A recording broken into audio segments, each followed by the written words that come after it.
بسم اللہ الرحمن الرحیم وبہ نستعین وصلی اللہ علی نبیہ الامین الکریم اما بعد۔ عن ابی برزۃ الاسلمی رضی اللہ تعالی عنہ قال قال رسول اللہ صلی اللہ علیہ وسلم یا معشر من آمن بلسانہ وَلَمْ يَدْخُلِ الْإِيمَانُ قَلْبَهُ لَا تَغْتَابُوا الْمُسْلِمِينَ وَلَا تَتَّبِعُوا عَوْرَاتِهِمْ فَإِنَّهُ مَنِ اتَّبَعَ عَوْرَاتِهِمْ يَتَّبِعُ اللَّهُ عَوْرَتَهُ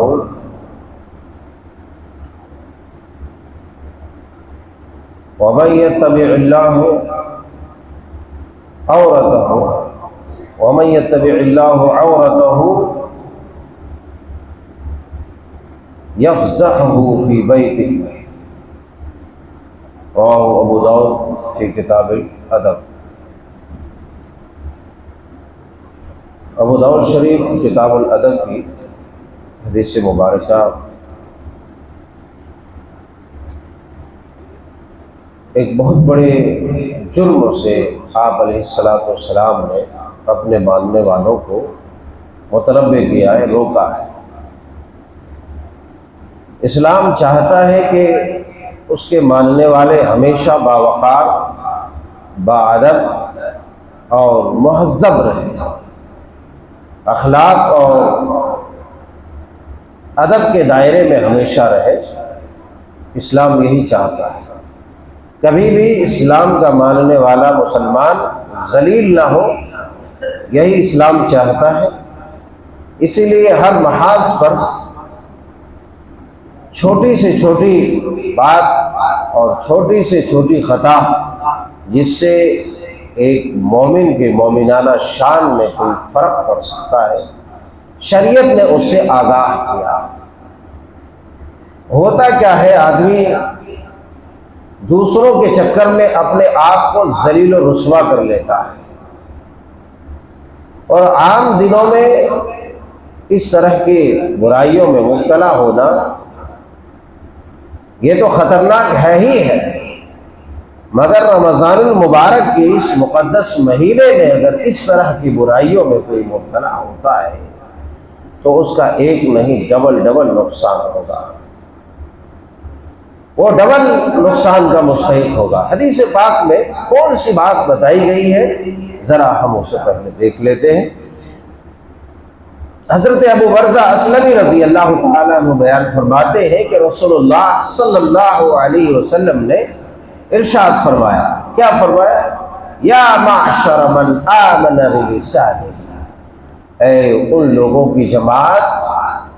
جنہوں نے زبانی ایمان لایا ہے، اسلام تو قبول کیا ہے مگر زبانی طور پر اسلام قبول کیا ہے۔ وَلَمْ يَدْخُلِ الْإِيمَانُ قَلْبَهُ، کہ اس کے دل میں ایمان داخل نہیں ہوا۔ ایسے لوگ جنہوں نے زبانی طور پر اسلام قبول کیا، ایمان کا دعویٰ کیا مگر دل کے اندر اسلام داخل نہیں ہوا، وَلَمْ يَدْخُلِ الْإِيمَانُ قَلْبَهُ، اس کے دل میں ایمان داخل نہیں ہوا۔ ایسے لوگوں اپنے آپ کو محتاط رکھو، لا تغتابوا المسلمین ولا تتبعوا عوراتهم، فرمایا کہ مسلمانوں کے راز کو ٹٹولنے کی کوشش نہ کرو، مسلمانوں کے بھید کو مت ٹٹولو، مسلمانوں کے اندر نقائص کو، خامیوں اور کوتاہیوں کو تلاش نہ کرو، توہ میں اور تجسس میں نہ رہو، جاسوسی میں نہ رہو کہ اس سے کسی طرح کی خطا کا صدور ہوگا اور ہم اسے پکڑ لیں گے، ذلیل کریں گے۔ امت مسلمہ کا بیشتر طبقہ اس گھناؤنی حرکت میں مبتلا ہے، اس گھناؤنی حرکت میں مبتلا ہے، اور مبتلا ہو کر کے کسی اور کا نقصان تو کرتا ہی ہے مگر اس سے کہیں زیادہ اپنا نقصان کر لیتا ہے۔ اسی لیے آپ علیہ الصلوۃ والسلام نے کہا اگر ولم يدخل الایمان قلبہ، اگر تمہارے دل میں ایمان داخل نہیں ہوا تو اس ایمان کو داخل کر لو اپنے دل کے اندر، اور لا تغتابوا المسلمین ولا تتبعوا عوراتهم، کہ مسلمانوں کے بھید کو مت ٹٹولو، مسلمانوں کے پیچھے مت پڑو کہ اس کی کوتاہیوں کو لوگوں کے سامنے لائے، اس کی کوتاہیوں کا انکشاف کرے، اس کے راز کو لوگوں کے سامنے کھول دے، ان کی خامیوں کو منظر عام پر لے آئے، تاکہ یہ آدمی ذلیل ہو جائے، یہ آدمی رسوا ہو جائے، اور میں اس سے کسی طرح کا انتقام لے لوں اور مجھے دلی سکون مل جائے۔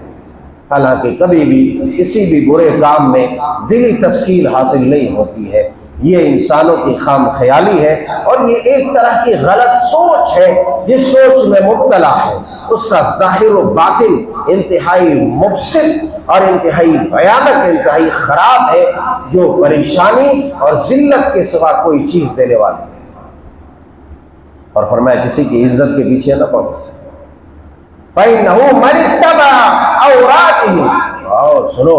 اگر مسلمانوں کی عزت کے پیچھے کوئی پڑتا ہے، مسلمانوں کی عزت کے پیچھے کوئی پڑتا ہے، مسلمانوں کی عزت کو نوچنے اور خروچنے کے چکر میں کوئی رہتا ہے، مسلمانوں کی عزت کے در پہ ہوتا ہے، تو اسے ڈرنا چاہیے، اسے ڈرنا چاہیے۔ یتبع اللہ عورتہ، تو ایسے آدمی کی عزت کے پیچھے اللہ تبارک و تعالیٰ پڑ جائے گا۔ اللہ اکبر، اللہ اکبر، خدا کی قسم یہ اتنی بڑی بات ہے، اتنی بڑی بات ہے کہ جس بات کی قباحت کا ہم اندازہ بھی نہیں لگا سکتے۔ ایک آدمی ہے، ایک مسلمان دوسرے مسلمان کی عزت کے پیچھے پڑا ہے، یہ تو ٹھیک ہے، انسان کی عزت کے پیچھے پڑا ہے، چلو تھوڑی دیر کے لیے چل سکتا ہے، مگر اس کا ریئیکٹ کیا ہوتا ہے، اس ایکشن کا ریئیکشن کیا ہوتا ہے، اس کا رد عمل کیا ہوتا ہے؟ قادر الکل مالک الملک کی جانب سے اس کا رد عمل یہ ہوتا ہے کہ اللہ تبارک و تعالیٰ اس آدمی کی عزت کے پیچھے پڑ جاتا ہے۔ ایک آدمی کی عزت کے پیچھے اگر کوئی پڑتا ہے تو زیادہ سے زیادہ کیا کر لے گا؟ زیادہ سے زیادہ یہ کرے گا کہ چار آدمی کے سامنے اس کو ذلیل کر دے گا، چار آدمی کے سامنے اس کو رسوا کر دے، یہ دیکھو بھائی یہ ایسا ویسا ایسا کیا ہے نہیں کیا ہے وہ ایک الگ میٹر ہے، وہ مجرم ہے نہیں ہے وہ ایک الگ بات ہے، مگر ایک آدمی کے پیچھے اگر ایک مسلمان ایک ایمان والے کے پیچھے کسی نہ کسی طرح اگر کوئی پڑا ہے تو زیادہ سے زیادہ اپنے سماج میں اس کو ذلیل کر سکتا ہے۔ اور آج کے اس ماڈرن زمانے میں زیادہ سے زیادہ فیس بک میں لائیو کر سکتا ہے کہ یہ دیکھو بھائی اس کا کچا چٹھا جو ہے منظر عام پر آ گیا، زیادہ سے زیادہ یہ کر سکتا ہے، مگر اس کا رد عمل کیا ہوگا؟ اس کا رد عمل یہ ہوگا کہ پروردگار عالم عز و جل جو معز ہے، جو مذل ہے، جو سمیع ہے، جو بصیر ہے، جو عزت دیتا ہے، عزت لیتا ہے، ذلیل کرتا ہے، جو عزت دیتا ہے اور ذلیلوں کو ذلیل کرتا ہے، جو ہر ایک کے حرکات کو سنتا ہے، جو ہر ایک کے کرتوتوں کو دیکھتا ہے، وہ اللہ اس آدمی کے پیچھے پڑ جاتا ہے۔ اب ذرا تصور کرو کہ اللہ اگر کسی کی عزت کے پیچھے پڑ جائے تو اس کی عزت کا فالودہ بنے گا نہیں بنے گا؟ بنے گا بھائی، کسی بھی صورت اس کی عزت سلامت رہ ہی نہیں سکتی، اس کا وقار بچ ہی نہیں سکتا۔ پھر اللہ کے پیارے حبیب علیہ السلام نے فرمایا پھر اس کا معاملہ یہ ہوتا ہے کہ یفسح فی بیتہ، ایسے آدمی کو اللہ تبارک و تعالیٰ اس کے گھر ہی میں ذلیل و رسوا کر دیتا ہے۔ اللہ اکبر، ایسے آدمی کو اللہ تبارک و تعالیٰ اس کے گھر ہی میں ذلیل و رسوا کر دیتا ہے۔ ذرا دیکھیں آپ، جس آدمی کو خدا کی قسم گھر میں عزت نہ ملے، لکھ لو یہ بات، جس آدمی کو اس کے گھر میں عزت نہ ملے اسے باہر بھی عزت نہیں مل سکتی۔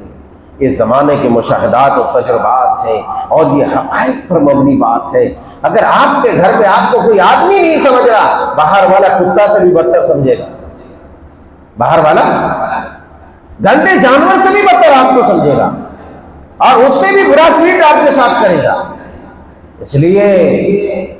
بہت بعض دفعہ ایسا ہوتا ہے کہ آدمی بہت شانہ بنتا پھرتا ہے اور لوگوں کے جو ہے عزت کے فالودے اور کچمبر بناتے رہتے ہیں۔ ایک وقت ایسا آتا ہے کہ گھر والے اس کو لات جوتے مارتے ہیں، اس کی اولاد، اس کے بیوی بچے، اس کے رشتہ دار، ایسا واقعی اسے تھو کرتے ہیں، ذلیل کرتے ہیں اس کو۔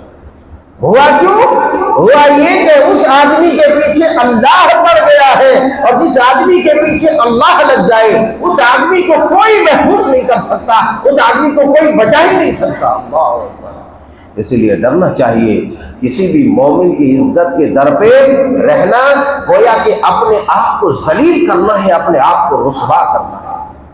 اپنے آپ کو رسوا کرنا ہے۔ ایک اور حدیث پاک صحیح بخاری کتاب التعبیر میں سیدنا حضرت عبداللہ ابن عباس رضی اللہ تعالی عنہما بیان فرماتے ہیں کہ رسول اللہ صلی اللہ علیہ وسلم نے ارشاد فرمایا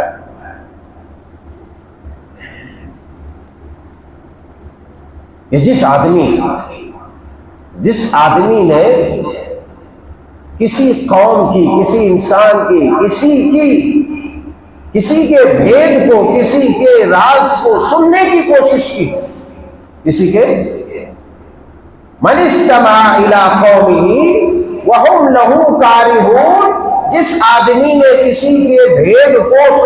سننے کی کوشش کی، ایک جبکہ وہ آدمی، دو آدمی سرگوشی کر رہا ہے، تیسرا کان آڑ رہا ہے، کیا بات کر رہا ہے، سننا ہے، دھیرے دھیرے جا رہا ہے، یا پس دیوار چھپ کر کے، پس پردہ چھپ کر کے، یا کسی بھی طریقے سے کسی کے بھید کو، کسی کے راز کو سننے کی کوشش کی، جبکہ وہ اس بات کو ناپسند کرتا ہے کہ وہ آدمی سنے،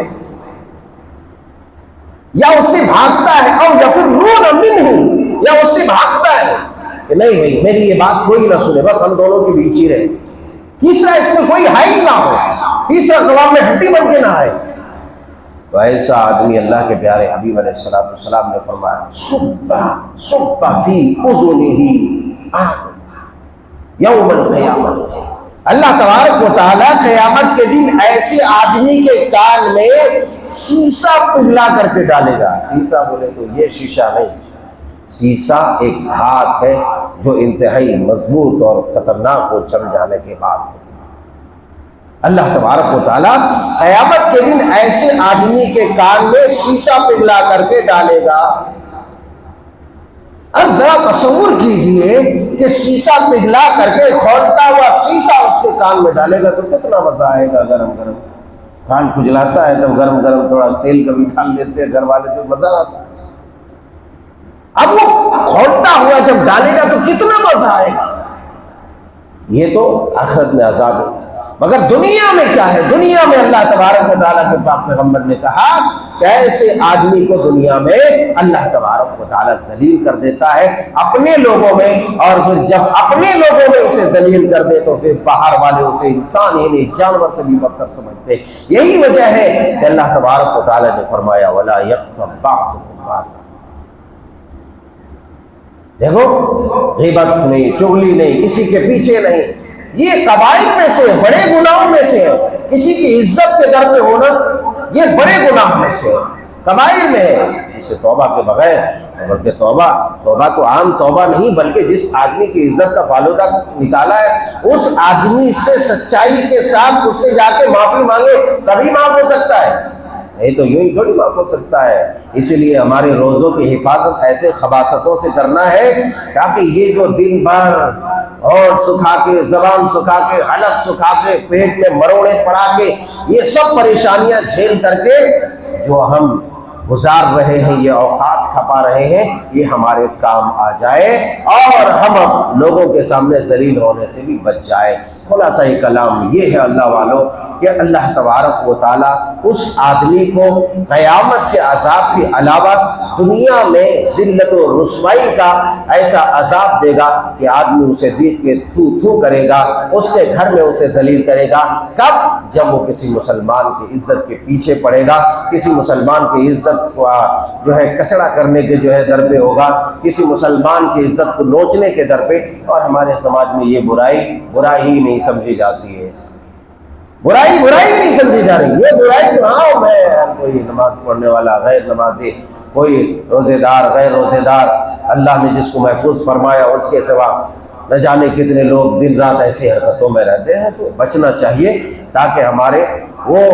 اعمال صالحہ جو مشقتوں سے ہم کرتے ہیں وہ محفوظ رہے، اور ذخیرہ آخرت میں قیامت کے دن جب ہم دیکھیں تو ہمیں رسوائی کا سامنا نہ کرنا پڑے دنیا کے علاوہ۔ اللہ جل شانہ سبحانہ و تعالیٰ سے دعا ہے کہ مولا کریم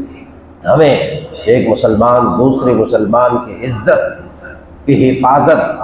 اس کا فریضہ ہے، اس کی حفاظت کرنے والا بنا، اور ایک دوسرے کے تئیں ہمدردی، اخوت، بھائی چارگی اور محبت پیدا کر دے، ہر طرح کے شر سے محفوظ فرما۔